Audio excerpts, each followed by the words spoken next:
Запоріжчина – це переважно ось такий відкритий голий степ, де серед степу протоптані ось такі дороги, котрими зараз пересуваються автомобілі, а понад 100 років тому назад такими дорогами ганяла кіннота і ганяли славнозвісні тачанки Нестора Махна, які він перше застосував в війні. І він придумав нову тактику війни взагалі в світовій військовій практиці. Це була як тактика москітних нападів, таких дуже швидких мобільних груп, котрі пересувалися степом і робили разючих ударів, разючих укусів ворогу.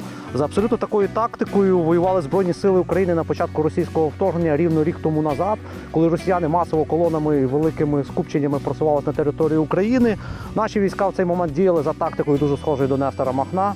Це маленькі мобільні групи, котрі наносили удар по ворожих об'єктах і дуже швидко скривалися на місцевості.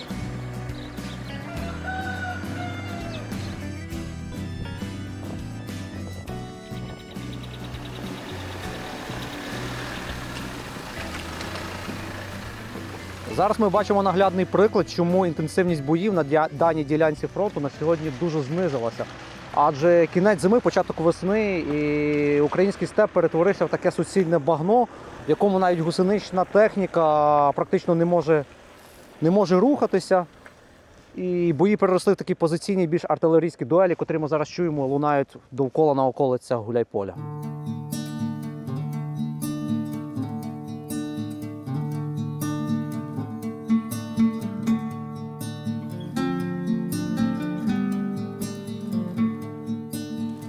Оце зараз приклад степу українського.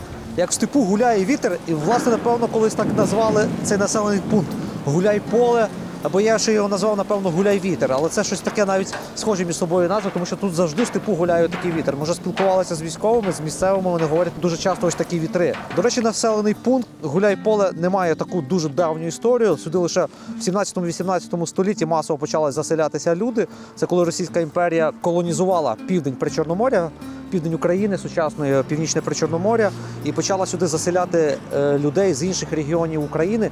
Переважно цю місцевість заселяли люди зі Стародубщини і зі Слобожанщини. Вони склали левову, не основну частку місцевого населення, тобто сучасні люди, котрі тут проживають, вони є нащадками людей з тих регіонів України. Оцей паровий млин в центрі Гуляйполя, котрий є однією з найвідоміших історичних пам'яток містечка, і котрий простояв Першу світову війну, котрий простояв Другу світову війну без жодних руйнувань. І лише ось у 2022 році російськими окупантами він був частково знищений. Це можна бачити з цієї сторони, з фасаду будівлі, котра проходить тут по вулиці Соборної, як з півдня просто прилітали артилерійські снаряди в фасад будівлі, і там чітко видно сьогодні сліди прильотів цих снарядів.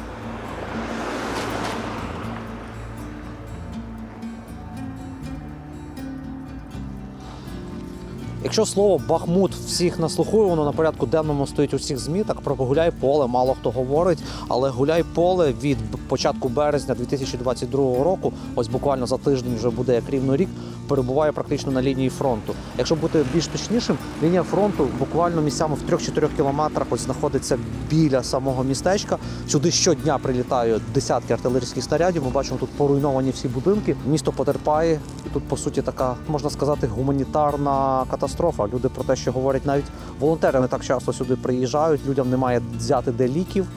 З їжею, якщо все нормально, так з ліками все важче, там немає навіть якихось будівельних матеріалів, людей дахи затікають, ці пробиті, вони не можуть полагодити собі дахи.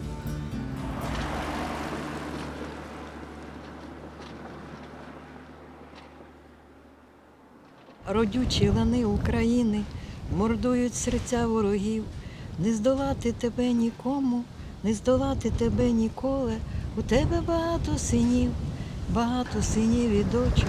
Вони ж герої твої. Живи, розквітай Україну. Слава, слава тобі. Я пішла, думаю, піду подивлюся дровішки тут. Дровішок повно. Ну, у нас багато жінок. І ми, як оце нам щось рубати, так все так нам лучше готове. Я то блудю тут, щоб щось знайти. Прилітає щодня і не по одному разу. Оце таке страхіття ми. В такому страхітті переживаємо. Спочатку ж не виїхали, а куди було виїжджати. І не у кожного є можливість виїхати. Там у нас з Запорожжя виїжджають, там теж треба знімати квартиру. Ну, бахають, везде бахають. А в нас, оце кажуть, злий город. Так назвали зараз Гуляйполе. Да. А Оріхово, той, як же ж, крепкий орешок. Там теж тримаються. і в Пологах теж. Ну, в Пологах вже ж оці гади. Хуже бешених собак. Вони ж, видно, своїх наколять отам чим попало, чи хто вони, що вони там їм дають, яку жушку. І оце, ну, в общем, у нас так страшне. У нас взагалі перебито, ну, пів гуляй поля. А людей багато загинуло? Багато. З ваших знайомих були Так, теж хтось? були теж. Да. Дуже трудно, дуже важко. Ну, нічого ми не змінимо, поки він поки його не побідимо. Ну не терпімо вже. Вже не терпімо. Да, вже починаємо, щоб не здохнути, писати вірші, прочитати. Ну, прочитайте, якщо ви написали вірш, звичайно. А зараз. Прийшла біда на Україну, мов непрохана сльоза. Ти не сумуй, наша рідна Україна, ми переможемо, переможемо. Цвіти буяй наш рідний край, не знай біди, не знай печалі. І білим цвітом твої шляхи квітують Україну. Ой, Це ви самі написали? да, А я вас ще єдине спитаю, ви ж з такого славного міста, столиці анархії світу, в суті. да, ну І да. ви думаєте, якби 100 років назад зараз реінкарнувати батька Махна і вернути, що, як би він зараз реагував на дану ситуацію? Ну, я думаю, йому прийшлося бути за Україну. Зараз, так? Да. Він побачив, що несправедливість вона не буде торжествувати. Ну, я думаю, що Путін одержить провал. Ну, я не знаю, звісно, я далека від політики. А ви батя називаєте? Всі вас називають батя, так? Да, батя. У нас є Покровка недалеко, за 45 кілометрів. Так там навіть оце, його портрет, так сказати, і все. У нас і був музей, поки не розепали. Ну, оце десь, може, місяця півтора. Ну, я не знаю, що там осталося. Я так мимо проходила, вірніше, проїжджала. Ми вже практично і привикли. Оце що, як, привикнути до такого невозможно. Ну, кріпимося, а що робити? Ждемо перемоги. Туди далі. Жінку вбили там. Тут вас сусідку якусь били, так? Далі туди, під кінець. І на річку туди, це ж кришу нам побило. Угу. У вас тече чи ви позалатували? Тече. Попідставляли. Нема з чим, нема ж де брати. Де ж. Попідставляли миски. До мера ходить без толку. А ні води, ні світу, нічого немає. Це з березня місяця минулого року як зникло, вже рік от скоро нічого нема.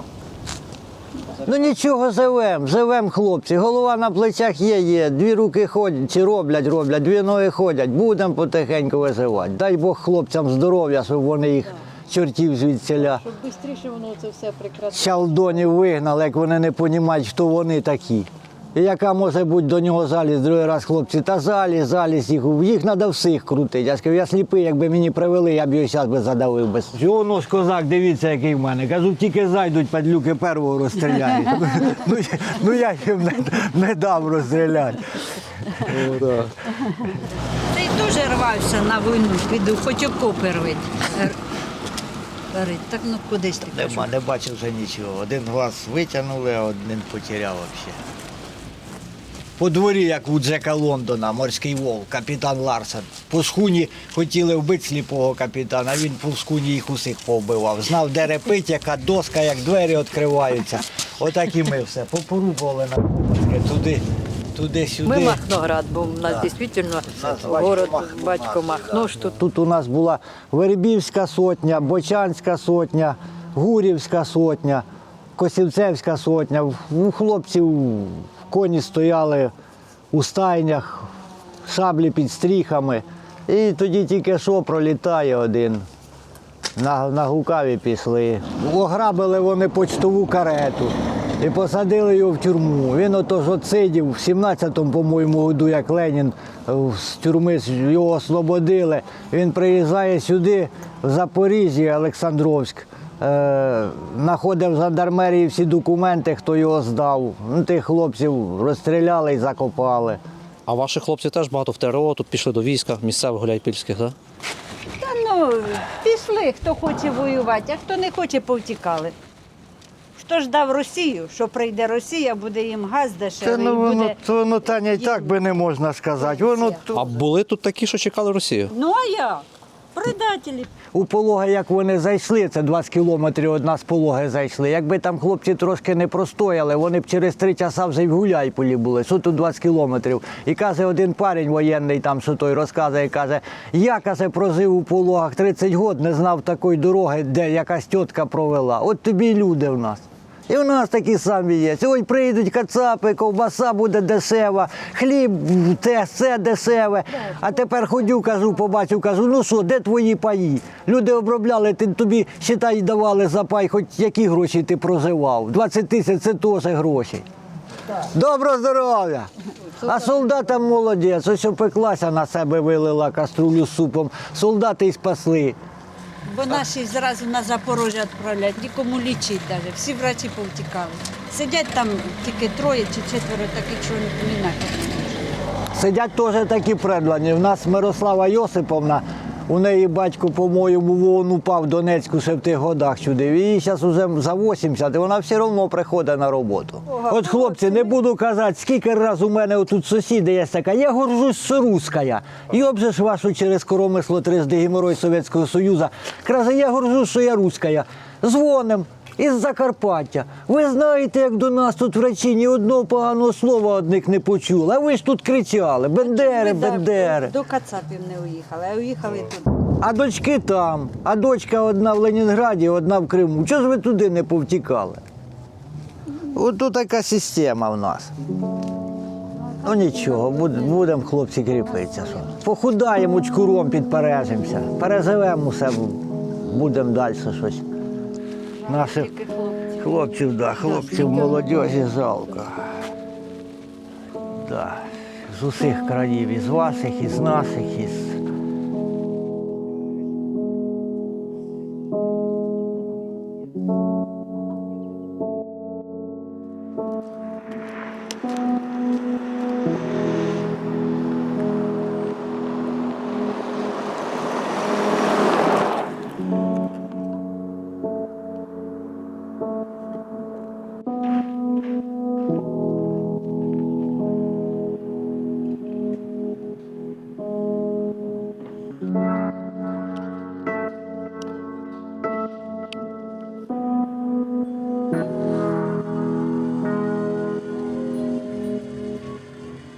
Тут ми можемо бачити, як на прикладі великих міст, де люди мішками з піском обкладали відомі пам'ятники, відомі архітектурні споруди, місцеві жителі дуже бережно ставляться до цього такого скромного монументику Нестору Івановичу Махно. Місцеві досі його називають батьком, досі його називають батію. Чомусь так склалося історично, що в цих вільних степах Запоріжжя витає ось такий вільний дух козаччини, вільний дух настільки свободи, котра переростає моментами в свавілля. Ось ця анархія Нестора Івановича Махна, вона була таким своєрідним свавіллям. Це було такою реінкарнацією козаччини, спробою реінкарнувати козаччину в 1919 році. Він володів такою харизмою і таким голосом, що тут могло зібратися 10 тисяч чоловік, і вони просто з відкритими ротами стояли, його слухали і захоплювалися цією людиною. Після цього готові були йти на смерть, шаблями воювати проти білих, проти червоних. Це єдина людина на планеті, котрій вдалося втілити в життя те, про що західні теоретики, західні політики, філософи лише мріяли та описували це на папері.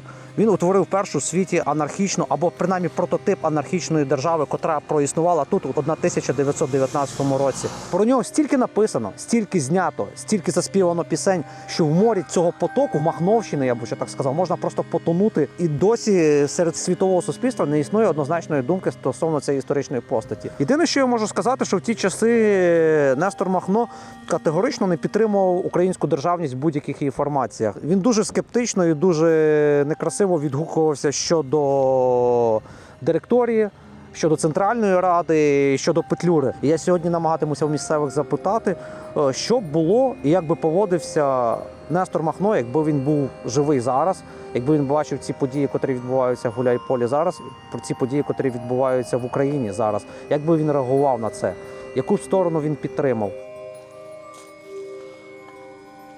Ще один наочний приклад про те, що я сьогодні вже розповідав, в яких умовах доводиться зараз працювати нашим військовим.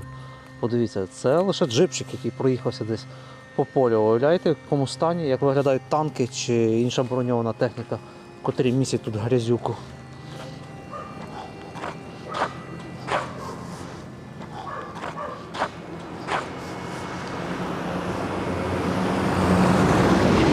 Якщо ми розглядаємо якусь особистість, я завжди стараюся побачити щось корисне і, наприклад, відповідно до тої території. Були такі випадки, що мені там під час планування або деяких дій іменно деякі його там вчинки малими групами допомагали. проти тої кількості військовослужбовців Російської Федерації ми не можемо масою на маса воювати. Ми можемо воювати малими групами з технічними засобами, як воно зараз от показує результат, приносить таке. А в їхньому випадку способами засади, способами підпільними діями малих груп, розбиттям великої кількості війська і диктування своїх умов відповідно до місцевості приносило результат, і воно і зараз приносить. От іменно діями по військовим засадам, хоча, можливо, там бандовим способом все йшло, але є в чому повчитися, якщо брати точки зору ведення якоїсь такої більш партизанської, захоплюючої війни. Ось тут на одній з центральних вулиць Гуляй-Поля є кілька ще таких старовинних будинків, котрі залишилися з царської доби, з 19 століття. Будинки, котрі бачили особисто Нестора Махна і всю його цю славетну Чорну гвардію. А от, власне, цей блакитного такого кольору будинок старовинний, це зараз виконавчий комітет міської ради місцевої. А в 1919-21 роках в цій будівлі перебував штаб Нестора Івановича Махна. До речі, тут якраз є табличка, яка висить і про це свідчить. У цьому будинку перебував в 18-21 роках військовий та громадсько-політичний діяч Нестор Іванович Махно.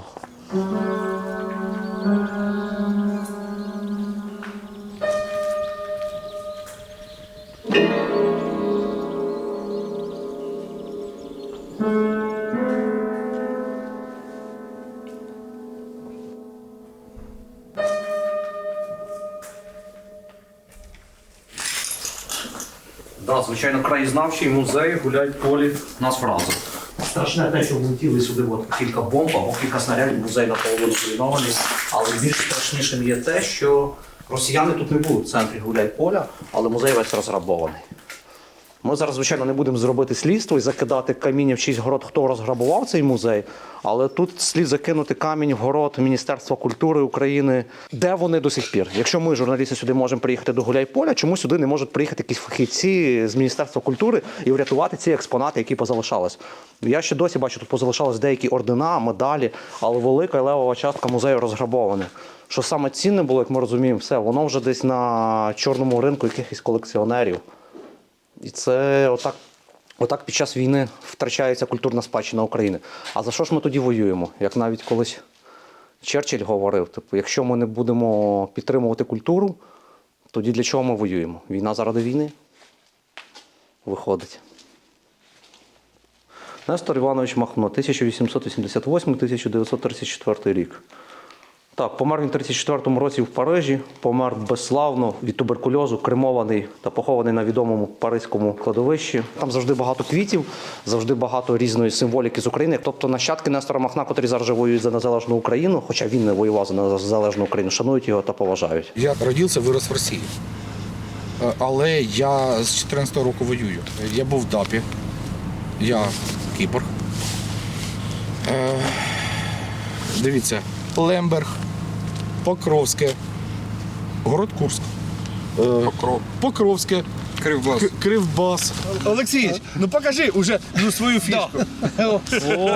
Це такий козацький край, що просто це зашкалює козаччини. Ми Махноград. О, взагалі Махноград. А в нас цікаво, дивіться, 100 років тому назад, якщо знаєте історію, Махно не дуже позитивно ставився до української державності. Він ставився не стільки до української державності, Як до державності взагалі. як до державності взагалі. Це була анархія. Розуміння того часу прикладати на зараз дуже складно, тому що думки людей на той час перше було позбавитися ярма. Всякої влади. Ми ярмо зняли. Да. От. А ярмо зараз знову до нас хоче повернутися. Тому хлопці тут. Тобто ви всі з повагою ставитесь до нього? Та до безпеки. Ми сюди приїхали до нього сфотографуватися. Ну, я пам'ятаю людину, яка бачила Махна і ті часи, коли він ще був при тому. А я спілкувався з людиною, яка саповістила. І вони дуже позитивно відносилися до Махна. Староспечі.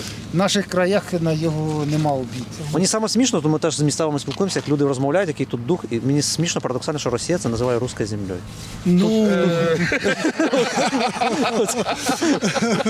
Це дійсно смішно. Вони думали, готовий, їх тут будуть приймати Знаєте, ми з сьогодні- караваями, а тут хаджабана. Ми сьогодні розмовляли на цю тему.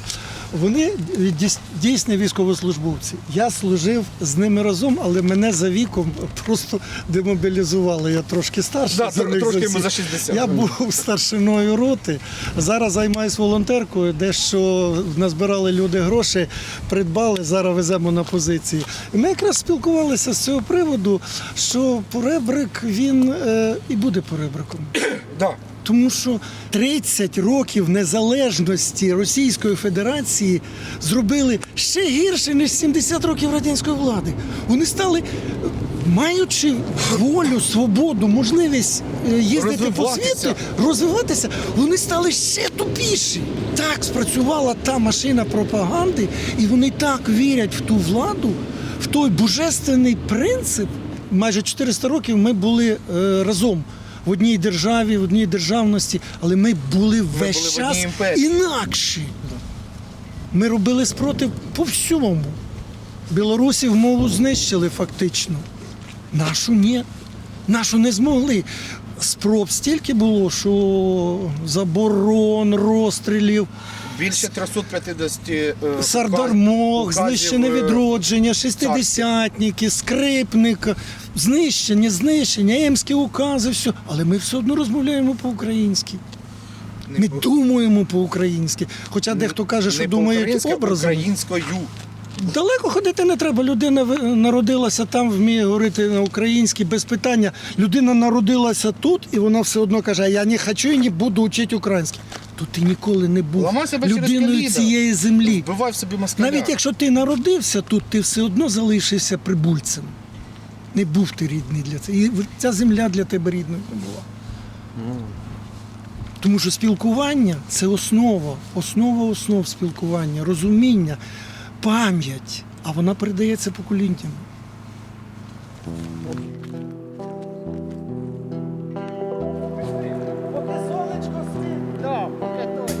Як батько заграє, ворог заридає, то йти до кого молодому козаку, як червоні зліва, а біліє справа, піду я до батька на гражданську війну. Любо, братці, братці, жить з нашим отаманом не приходить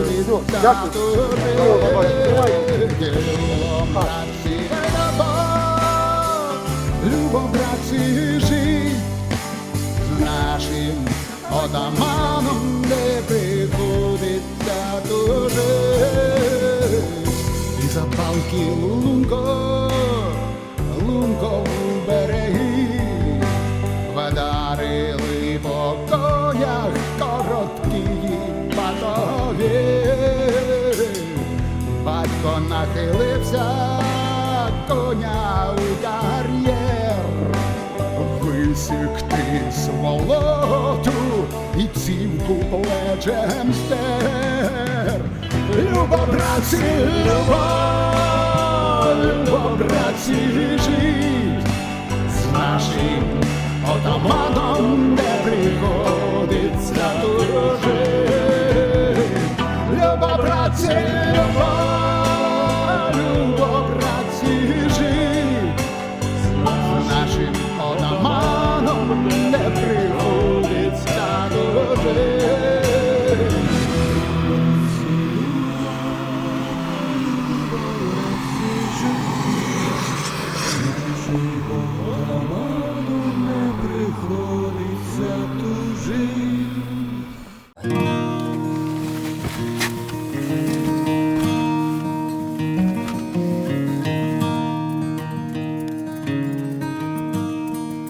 На Гуляйпільському напрямку у складі однієї з бригад виконує бойові завдання наш старий приятель. Коли ми планували свою поїздку у ці краї, ми сконтактували з ним. Дмитро попросив нас привезти з Києва йому ударостійкий та вологозахисний ноутбук. Недовго вагаючись, ми згадали нашого старого партнера компанію Acer. а саме їх ноутбук Enduro Urban N3 Lite. Це ноутбук якраз створено для екстремальних умов.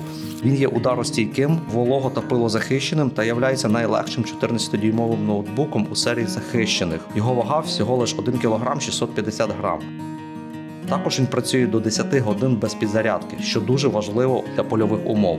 І всередині він обладнаний сучасним потужним процесором 12-го покоління. Варто також зауважити, що він наділений міжнародною сертифікацією Military Standard 810H, тобто він створений для військових або для інших професій, котрі працюють в екстремальних умовах.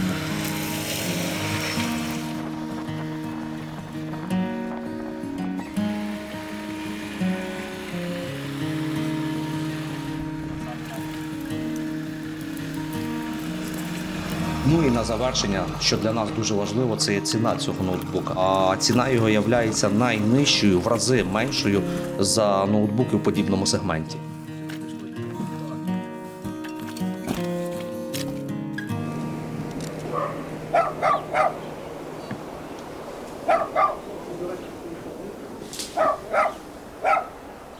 Ось, власне, на вулиці Трудовій, де залишилося всього лише декілька місцевих жителів, і всі хати стоять переважно порожніми, адже люди звідси повиїжджали, є збережена хата-музей, рідна хата рідного брата Нестора Махна Карпа. Колись на цій вулиці, трошки туди далі, проживав сам Нестор Махно, і тут в нього велика родина, їх було кілька братів, сестер в родині.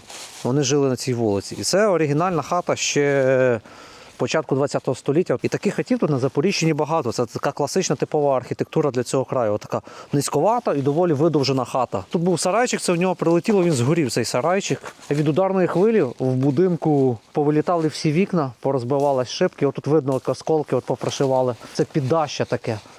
Добре, що сам ще будинок залишився цілий. Тут зараз зробили музей, бачите, біля хати на вході ще один пам'ятник, вже другий пам'ятник в містечку Нестору Івановичу. Тут, до речі, стоїть табличка, на якій написано, що в армії Махна було 83 тисячі піхоти, 19 650 кінних шабель, 1435 кулеметів, 118 гармат. Це дуже величезна сила бойова була на той час. Громадянської війни українського народу за незалежність України борець. Ну, така фраза, з якою я не повністю погоджуюся, адже Махно ніколи офіційно не декларував про те, що він бореться за незалежну Україну. Оце наша трудова починається з того краю. Дядько Махно тільки стоїть, у його тільки сарай розбитий, а пам'ятник стоїть і хата стоїть. Тут на вулиці, поки місць лишилось, оце я, а тоді туди далі якраз перед самим Махном, так хата на моїй стороні. Там чоловік і жінка, теж пенсіонери, ну вони молодші за мене, мені 80. А туди далі живе жінка 86 років, на тій стороні хата. Ми виживаємо заради гуманітарки, нам дуже допомагають гуманітарки. А без електрики як світло? Ми за год вже привикли, без світу, без газу, без води, без зв'язі. Нормально, бачите, вони стріляють, а ми живемо. Я вже багато бачила і смертей людей, і собак, і котів, і оці зриви, і падала сама, котилася, щоб спастися із городу. Ну, Ви бачили, за год дуже привикла. Ви бачили, як хтось загинув прямо у вас на вулиці тут, так? Да? На нашій вулиці ніхто не загинув, там на сусідській загинули. Там. Мій племінник погиб, осколок розбив. Моєї невістки, синової жінки, брата це 1,5 місяця, як убило осколку. Страшно. У дворі не точки. Ну, а що, ми вже привикли. Я ж кажу тобі, за год ми вже привикли. Спасибо, що люди допомагають. Правда, нас обідали у домах, де люди в домах, у підвалах живуть, отам у очки. Я знаю кругом, де вони живуть. Туди привезли дрова все, а от нам на вулицю, наприклад, я собі заготовляла дрова, мені син допомагав, купляли. Бо сказали, що вдома самі заготовляйте. Ми за свою пенсію купляємо. Ну, правда, ООНовські оформили, я отримала 6600, роздала долг, бо мені ж люди то привозили, і дрова, і рубали, і кололи, і допомагали вносити. Це один раз вам від ООН дали 6600, так? Так, да, один раз, бо оформили другу, вони сказали, ви ООНовські отримали 6600, а ті не той. Ті ми не маємо права дати вам. Ну, хай дають, люди ще не отримали, ми не проти. Ну, оце за дрова, що наш мер, навіть в нас людина, яка їздила, пиляла дрова і привозила, хай ми й платили їй, ну все ж вона таке привозила. А він забрав, у його пилки забрав і сказав, як ще раз упіймаєшся, заберемо. Забрали дрова в його і пилку, а якщо я раз упіймаю, і машину в тебе заберемо. Більше тепер хлопець той не може. А ми всі ті, що в домах, там багато в нас людей живе кругом. І не точка. Я ж тобі кажу, що вони привезли тільки у ті дома, де люди в підвалах. Ну, кому вони привезли ще. Ну, він хоч би розрішив, хай би люди возили. Ми вже горем пополам будемо платити. Хай люди возять, а ми будемо не то. Чого він запретив їм привозити? Балакаю до собаки, до котів. Ну, а що робити? Собачку то в мене в дворі, то я з вулиці взяла. У мене був старенький, він пішов із двору, більше я його не бачила. А оце я з вулиці взяла, на вулиці підібрала і приютила, і тепер я живу з собачкою. Я до його балакаю. І все у нас нормально із ним. Я стою з котячою їжею, бо чужих котів годую і все на світі. Своїх котів немає, а чужих годую. Ну, а що ти будеш робити? Таке. Воно ж живе. Годую горобців, годую синичок, б'ю оріхи, їх вже багато було. Ну, вороб'ям я даю, вони крадуть у синичок оріхи. Ну, я даю їм зерно, от, що в мене є, крупа. Отаке от. Ну, жалко, воно ж живе. Це трошки тихіше у ці дні, а то оце ви б не стояли у тутовочки. Летить, свистить, не можна передати. У нас хлопці молодці, вони мають неділі 3 чи 4 відбивалися, все одно відбили. Зараз одійшли вони у Пологи, побросили дорожнє. З Марфополя відбиті неточки, теж там у людей хати порозбивані, все на світі. Хлопці молодці у нас тут. Я думаю, що ми виграємо. Ми любимо свою Україну, любимо і боремось за нею. Ми українці, ми повинні побідити, повинні вижити, повинні. Ну тільки якби, ото я ж тобі кажу, якби не запрещали людям возити нам дрова.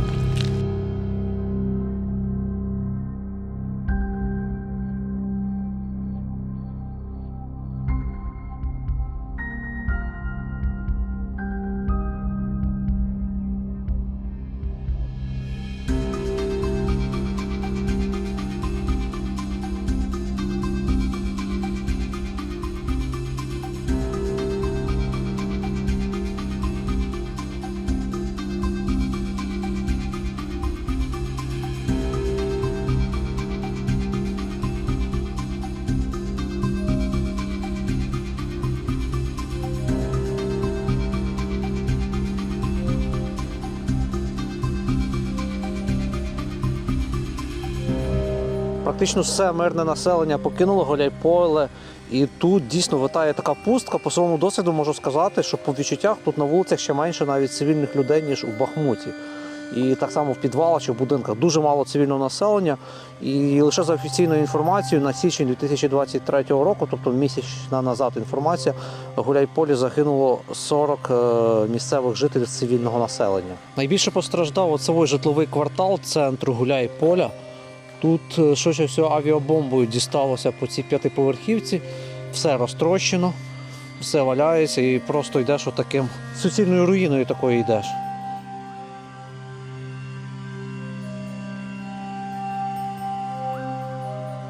В містечку Гуляйполе до війни проживало 13,5 тисяч населення. Зараз нам навіть достеменно невідомо, скільки. За одними слухами тут лишилося до 1000 жителів, за іншими інформацією я читав, що лишилося близько 500 місцевих жителів, котрі живуть по підвалах таких п'ятиповерхівок і подекуди в приватному секторі. І звідси зверху, з цієї п'ятиповерхівки, відкривається такий вигляд, з якого видно вже фронт, де все здимиться, знову вибухає. Ситуація така, як на фронті. Страшна і водночас захоплююча. В війні щось є таке, знаєте, захоплююче страшне. Страшна краса, так можна назвати війну.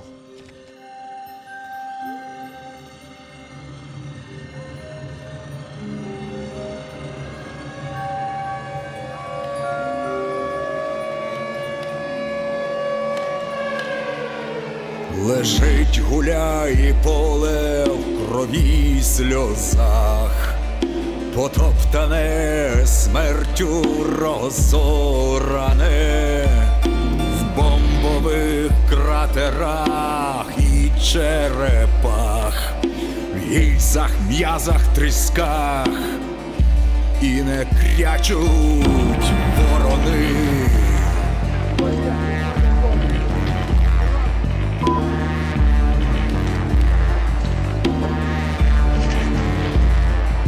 Шахаються круки, минають здаля, шкіриться жаско, смердить земля, фосфором і тротилом, паленим м'ясом і динамітом, і вже не збагнеш, де ж було тіло, де матері, а де діти.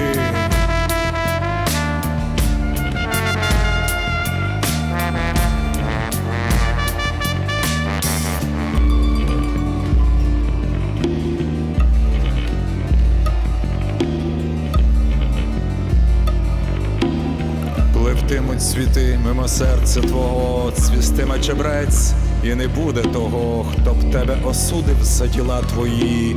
Такого нема судії.